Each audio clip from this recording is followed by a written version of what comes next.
Hello guys! It's breakfast time. Bumili lang ako ng breakfast dahil mag-isa ako ngayon. So, bumili ako ng breakfast. Doon pala bumibili si husband. So, trinay ko din bumili. Kasi dati, ang binili lang namin is, alam niyo yung parang suman na triangle. Yung famous siya kapag Dragon Boat Festival. Hindi pala siya suman, no? Ano siya? Parang mas malapit siya sa pastil kaysa sa suman kasi hindi siya matamis and may meat sa loob. Yun pala yun. Akala ko kasi suman kaya sabi ko kay husband gusto kong bumili. Gusto kong kumain nun.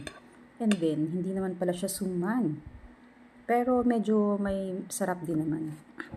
And now, so itong napili ko ngayon, dumplings and hot dogs.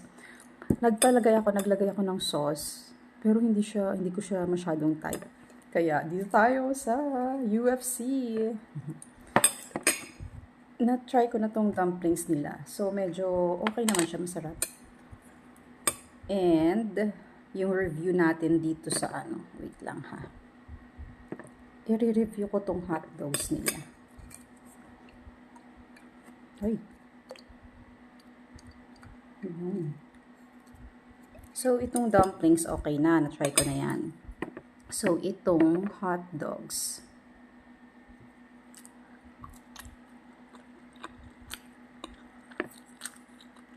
Naharap din siya.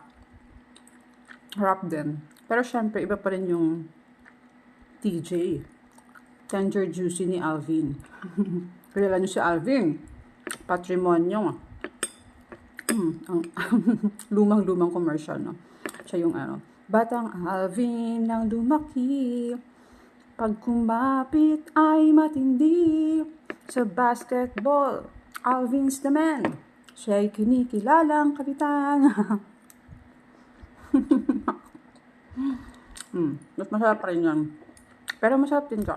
Pwede na. And ito, syempre, dumplings, masarap din talaga.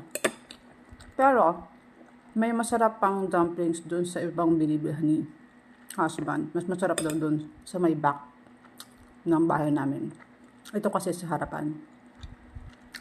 Yun lang. Sarap. And of course, walang kamatayang coffee.